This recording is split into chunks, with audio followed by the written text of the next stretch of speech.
President told Mr. Comey, quote, "It would be good to find out," close quote, in that investigation if there was, quote, "some satellite associates of his who did something wrong," close quote. And he, President Trump, did not exclude anyone from that statement. Consistent with that statement, the president never, in form or substance, directed or suggested that Mr. Comey stop investigating anyone, including the president never suggested that Mr. Comey, quote, "let Flynn go," close quote. As the president publicly stated the next day, he did say to Mr. Comey, quote, "General Flynn is a good guy. He has been through a lot," close quote. And also, quote, "asked how General Flynn is doing," close quote. Admiral Rogers testified today that the president never, quote, "directed him to do anything illegal, immoral, unethical, or inappropriate," close quote, and never, quote, "pressured him to do so," close quote. Director Coates said the same thing. The president likewise never pressured Mr. Comey. The president also never told Mr. Comey, quote, "I need loyalty. I expect loyalty," close quote. He never said it in form, and he never said it in substance. Of course, the office of the president is entitled to expect loyalty from those who are serving the administration. And from before this president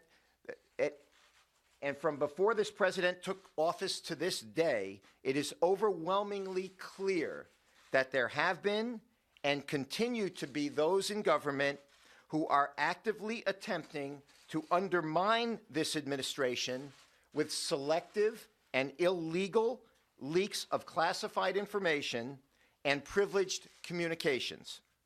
Mr. Comey has now admitted that he is one of these leakers. Today, Mr. Comey admitted that he unilaterally and surreptitiously made unauthorized disclosures to the press of privileged communications with the president. The leaks of this privileged information began no later than March 2017, when friends of Mr. Comey have stated that he disclosed to them the conversations that he had with the president during their January 27th, 2017 dinner and February 14th, 2017 White House meeting. Today, Mr. Comey admitted that he leaked to friends of his purported memos of those privileged communications, one of which he testified was classified. Mr. Comey also testified that immediately after he was terminated, he authorized his friends to leak the contents of those memos to the press in order to, in Mr. Comey's words, quote, "prompt the appointment of a special counsel," close quote. Although Mr. Comey testified that he only leaked the memos in response to a tweet, the public record reveals that the New York Times was quoting from those memos the day before the referenced tweet, which belies Mr. Comey's excuse for this unauthorized disclosure of privileged information and appears to be entirely retaliatory. We will leave it to the appropriate authorities to determine whether these leaks should be investigated along with all the others that are being investigated.